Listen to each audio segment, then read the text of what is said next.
Biden और Xi Jinping की मुलाकात होती है अमेरिका में और मुलाकात के बाद एक बवाल खड़ा हो जाता है कि ठीक मीटिंग के बाद ही जो बाइडेन कह देते हैं शी जिनपिंग को तानाशाह और इसके बाद बवाल मच जाता है। आपको बता दें, तानाशाह कहने पर चीन का भी रिप्लाई आया और जहां एक तरफ ये सारा कुछ सीन चल रहा था तो दो वीडियो बहुत ज़्यादा वायरल हो रहे हैं इस वक्त सोशल मीडिया पर बार बार देखे जा रहे हैं जो बाइडेन के और जो बाइडेन के विदेश मंत्री के। जिस वक्त तानाशाह कहा उस वक्त जो बाइडेन के विदेश मंत्री के क्या रिएक्शन थे, वो रिएक्शन भी बहुत ज़्यादा वायरल हो रहे हैं। और एक तरफ जहां ये सब कुछ चल रहा था तो वहीं दूसरी तरफ भारत और अमेरिका उसी जगह पे अमेरिका में ही कौन सा एग्रीमेंट साइन कर रहे थे।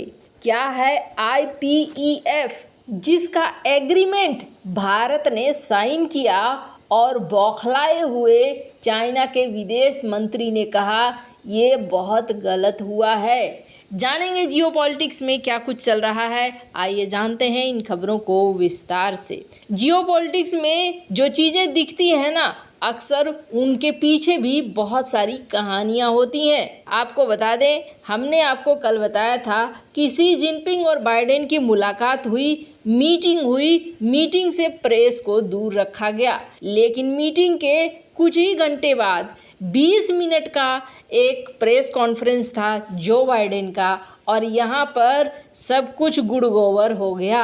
अब गुड़गोबर क्यों हुआ उसके पीछे कारण भी है, पर मैं चाहती हूँ कि आप थोड़ा सा ये रिएक्शन देखिए जो उनके विदेश मंत्री हैं, उनका रिएक्शन कैसा था। इस वीडियो में आपको दिखा एंथनी ब्लिंकन का रिएक्शन। कल हमने आपको बताया था कि पूरी मीटिंग के दौरान एंथनी ब्लिंकन ऐसे देख रहे थे जो बाइडेन को जैसे ये कुछ गलत न बोल दे, इसके मुंह से कुछ गलत न निकल जाए।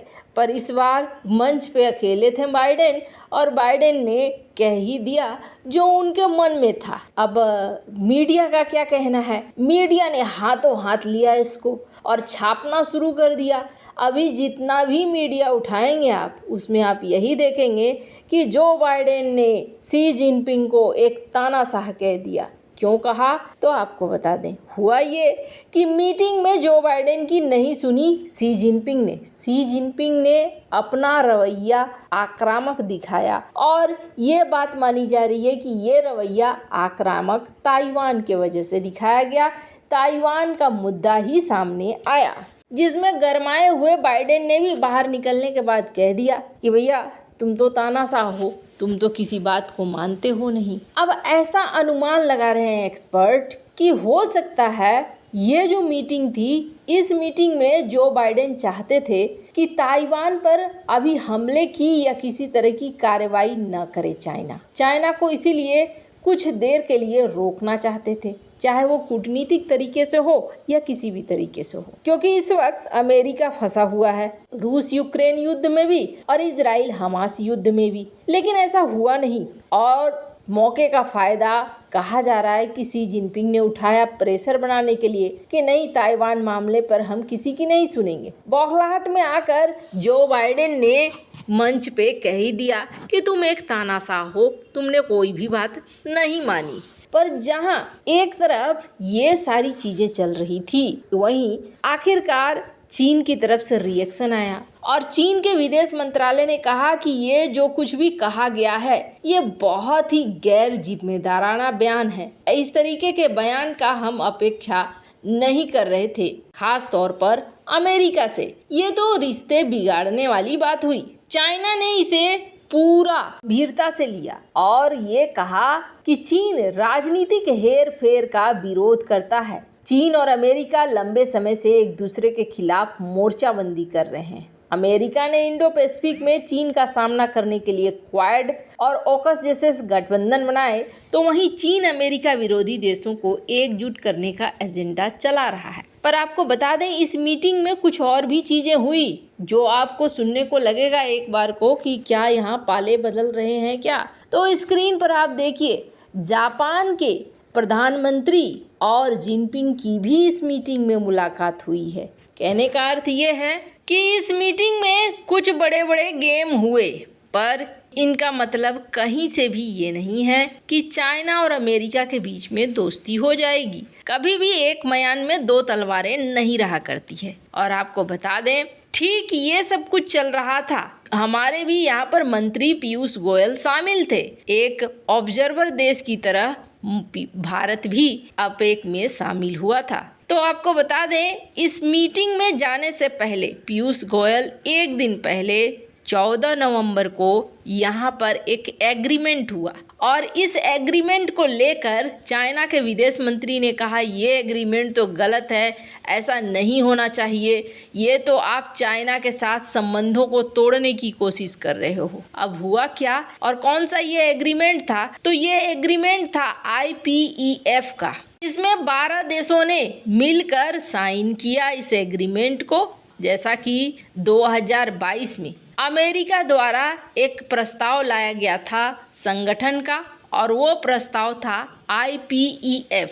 भारत, अमेरिका और 12 अन्य देशों ने मिलकर सप्लाई चेन रीसाइलेंस एग्रीमेंट किया। अब इसका क्या मतलब है तो आपको बता दें, वैसे IPEF में कई सारी चीज़ें हैं और ये जो 14 देश हैं, ये 14 देश एक दूसरे के साथ जुड़कर काम करेंगे। इसमें सप्लाई चेन भी एक बहुत बड़ा मुद्दा है, व्यापार भी एक बहुत बड़ा मुद्दा है।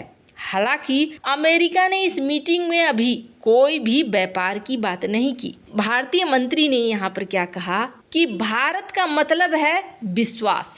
अगर भारत के साथ आप व्यापार कर रहे हैं, मतलब यहाँ आपको कोई धोखा नहीं मिलेगा। वहीं इसी बात को जो बाइडेन ने भी दोहराया, बस कहने का तरीका अलग था। हालांकि द डिप्लोमेट की खबर देख सकते हैं आप, इसमें कोई डील अभी ऑफर नहीं की गई है इस संगठन में, पर जो बाइडेन ने कहा कि IPEF वो पार्टनर देश हैं जिनके यहाँ ट्रांसपेरेंसी है, बिल्कुल खुलापन है, कोई चोरी छिपे वाला काम नहीं है। भारत ने इस एग्रीमेंट को क्यों साइन किया तो आपको बता दें, भारत ने इस एग्रीमेंट को इसलिए साइन किया कि भारत चाइना के ऊपर निर्भर नहीं रहना चाहता है। काफ़ी लंबे समय से चाइना से भारत चीज़ों को खरीदता रहा है, तो अब ये 14 देश चाहते हैं कि हम अन्य देशों के साथ भी आपस में भी व्यापार करें, सिर्फ एक चाइना के ऊपर निर्भर न रहें। अब इन 14 देशों में आते कौन कौन हैं तो स्क्रीन पर इस मैप को देखिए।